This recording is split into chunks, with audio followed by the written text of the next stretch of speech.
Item ಯಾವುದೇ ಇರಲಿ try ಮಾಡಿ ಆಚಿ ಚಿಕನ್ ಮಸಾಲಾ. ಗಂಡನ ಬೆಟ್ಟಿಂಗ್ ಚಟಕ್ಕೆ ಬಲಿಯಾದ ಹೋಮ್ ಗಾರ್ಡ್ ಪತ್ನಿ ಕೊಲೆ ಮಾಡ್ತೀನಿ ಅಂತ ವಿಡಿಯೋ ಮಾಡಿ ಉಸಿರು ನಿಲ್ಲಿಸಿದ ಪತಿ, ಆನ್ಲೈನ್ ಬೆಟ್ಟಿಂಗ್ಗೆ ಬಿದ್ದು ಪತ್ನಿಯನ್ನೇ ಕೊಂದ ಪತಿ.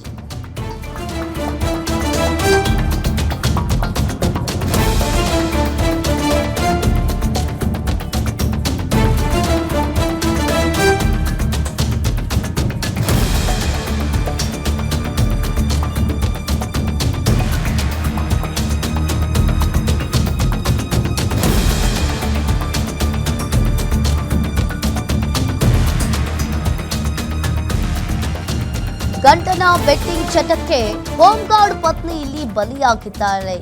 ಕೊಲೆ ಮಾಡ್ತೀನಿ ಅಂತ ವಿಡಿಯೋ ಮಾಡಿ ಆತನ ಪತ್ನಿಯ ಉಸಿರನ್ನ ನಿಲ್ಲಿಸಿದ ಪತಿ, ಆನ್ಲೈನ್ ಬೆಟ್ಟಿಂಗ್ಗೆ ಬಿದ್ದು ಪತ್ನಿಯನ್ನೇ ಕೊಂದಿದ್ದಾನೆ. 32 ವರ್ಷದ ಮಂಜುಳಾ ಕೊಲೆಯಾದ ಹೋಮ್ ಗಾರ್ಡ್ ಚಾಕುವಿನಿಂದ ಚುಚ್ಚಿ ಕೊಂದ ಪಾಪಿ ಪ್ರದೀಪ್. ಬೆಂಗಳೂರಿನ ಪುಷ್ಪಾಂಜಲಿ ಥಿಯೇಟರ್ ಬಳಿ ನಡೆದಿರುವ ಕೊಲೆ ಇದು. ಪತ್ನಿಯ ಕಾಲು ಹಿಡಿದು ಕ್ಷಮಿಸು ಅಂತ ಹೇಳಿ ಕೊಲೆ ಮಾಡಿದ ಪತಿ, ತಾಯಿಯನ್ನ ಮಕ್ಕಳೆದುರೇ ಬರ್ಬರವಾಗಿ ಚುಚ್ಚಿ ಕೊಲೆ ಮಾಡಿದ್ದಾನೆ. ಮಂಜುಳಾ ಮೇಲೆ ಯಾವಾಗಲೂ ಕೂಡ ಪ್ರದೀಪ್ ಅನುಮಾನವನ್ನ ವ್ಯಕ್ತಪಡಿಸ್ತಾ ಇದ್ದ. ಪತಿಯ ಟಾರ್ಚರ್ ಅನ್ನ ತಾಳಲಾರದೆ ತವರು ಮನೆ ಸೇರಿದ್ಲು ಮಂಜುಳಾ.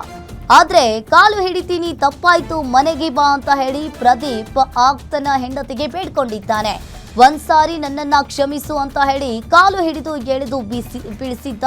ಇನ್ನು ಕೆಳಗೆ ಬೀಳ್ತಾ ಇದ್ದಂತೆ 20ಕ್ಕೂ ಹೆಚ್ಚು ಬಾರಿ ಆಕೆಯನ್ನ ಚಾಕುವಿನಿಂದ ಇರಿದು ಕೊಲೆ ಮಾಡಿದ್ದಾನೆ. ಈ ಬಗ್ಗೆ ಹೆಚ್ಚಿನ ಡೀಟೇಲ್ಸ್ ಅನ್ನ ನೀಡ್ತಾರೆ ಎಸ್ಕೆ ಮಂಜುನಾಥ್. ಫೋನ್ ಸಂಪರ್ಕದಲ್ಲಿ ಜಾಯಿನ್ ಆಗಿದ್ದಾರೆ.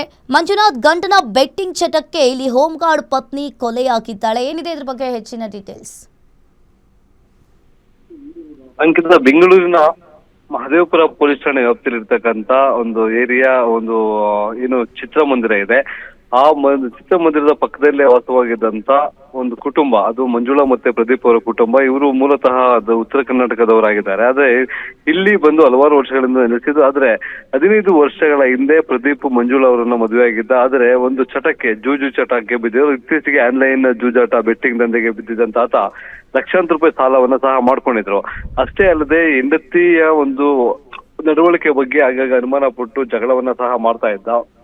ಅದರಿಂದ ರೋಸ ಹೋಗಿದ್ದಂತ ಮಂಜುಳಾ ತನ್ನ ತವರು ಮನೆಗೆ ಸೇರ್ಕೊಂಡಿದ್ರು. ತನ್ನ 2 ಮಕ್ಕಳನ್ನು ಸಹ ಅಲ್ಲಿಗೆ ಕದ್ಕೊಂಡ್ಬಂದು ತವರು ಮನೆಯಲ್ಲೇ ವಾಸವಾಗಿದ್ರು. ಆದ್ರೆ ನಿನ್ನೆ ಅವರ ಮನೆಗೆ ಬಂದಂತ ಪ್ರದೀಪ್ ಏನಿದ್ದಾನೆ, ನಾನು ಕಾಲಿಡ್ದು ಬಿಡ್ಕೊಳ್ತೇನೆ, ನನ್ನ ಜೊತೆ ಇನ್ಯಾವತ್ತೂ ಈ ರೀತಿಯಾಗಿ ತಪ್ಪು ಮಾಡೋದಿಲ್ಲ ಅಂತಕ್ಕಂತ ಒಂದು ಕ್ಷಮೆಯನ್ನ ಕೋರೋದಕ್ಕೆ ಹೋಗಿ ಆಕೆಯನ್ನ ಕಾಲನ್ನ ಎಳೆದು ಕೆಳಗಡೆ ದಬ್ಬಿ ತಂದಿದಂತ ಚಾಕುವಿಂದ 20 ಬಾರಿ ಆಕೆಗೆ ಮನೆ ಬಂದಂತೆ ಇರಿದು ಕೊಲೆ ಸಹ ಮಾಡಿದ್ದಾನೆ.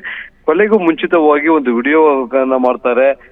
ನಾನು ಏನು ಯಾವುದೇ ಕಾರಣಕ್ಕೂ ಬೆಟ್ಟಿಂಗ್ ದಂಧೆಗೆ ಕೈಯಾಗಕ್ಕೆ ಹೋಗ್ಬೇಡಿ ಅಂತಕ್ಕಂಥ ಒಂದು ಸಂದೇಶವನ್ನ ಎಲ್ಲರಿಗೂ ಕಳಿಸ್ತಾನೆ. ಜೊತೆಗೆ ಈ ಬೆಟ್ಟಿಂಗ್ ದಂಧೆಗೆಯಿಂದಾಗಿ ನನ್ನ ಕುಟುಂಬ ಬೀದಿಗೆ ಬಂದಿದೆ, ಹೆಂಡತಿ ಮಕ್ಕಳು ಬೀದಿಗೆ ಬಿದ್ದಿದ್ದಾರೆ, ಹಾಗಾಗಿ ನಾನು ಸಾಯ್ತಾ ಇದ್ದೇನೆ, ನನ್ನ ಹೆಂಡತಿಯನ್ನು ಸಾಯಿಸ್ತಾ ಇದ್ದೇನೆ ಅನ್ನೋ ಕಾರಣಕ್ಕಾಗಿ ಒಂದು ವಿಡಿಯೋವನ್ನ ಸಹ ಮಾಡಿದ್ದಾರೆ. ಆದ್ರೆ ತಾನು ಸಾಯ್ತೇನೆ ಅಂತ ಹೇಳಿದಂತ ಪ್ರದೀಪ್ ತಾನು ಸಾಯೋದಿಲ್ಲ, ಬದಲಿಗೆ ತನ್ನ ಹೆಂಡತಿಯ ಕಾಲಿಗೆ ಬಿದ್ದು ಕ್ಷಮೆ ಕೇಳುವ ನೆಪದಲ್ಲಿ ಹೋಗಿ ಆಕೆಯ ಕಾಲನ್ನು ಎಳೆದು ಆಕೆಗೆ ಮನೆ ಬಂದಂತೆ 20 ಬಾರಿ ಚಾಕುವಿಂದ ಇರಿದು ಕೊಲೆ ಮಾಡಿ ಎಸ್ಕೇಪ್ ಆಗಿದ್ದಾರೆ. ಸದ್ಯ ಈ ಪ್ರಕರಣಕ್ಕೆ ಸಂಬಂಧಪಟ್ಟಂತೆ ಮಹದೇವಪುರ ಪೊಲೀಸರು ಪ್ರಕರಣವನ್ನ ದಾಖಲೆ ಮಾಡಿಕೊಂಡು ಮೃತದೇಹವನ್ನ ಮರಣೋತ್ತರ ಪರೀಕ್ಷೆಗೆ ರವಾನೆ ಮಾಡಿದ್ದಾರೆ. ಮತ್ತೊಂದು ಕಡೆ ತಲೆ ಮುರಿಸಿಕೊಂಡಿರ್ತಕ್ಕಂಥ ಪ್ರದೀಪ್ನ ಬಂಧನಕ್ಕಾಗಿ ತೀವ್ರ ಶೋಧವನ್ನ ನಡೆಸ್ತಾ ಇದ್ದಾರೆ. ಅಂಕಿತಾ, ಥ್ಯಾಂಕ್ ಯು ಮಂಜುನಾಥ್ ನಿಮ್ಮೆಲ್ಲ ಮಾಹಿತಿಗೆ.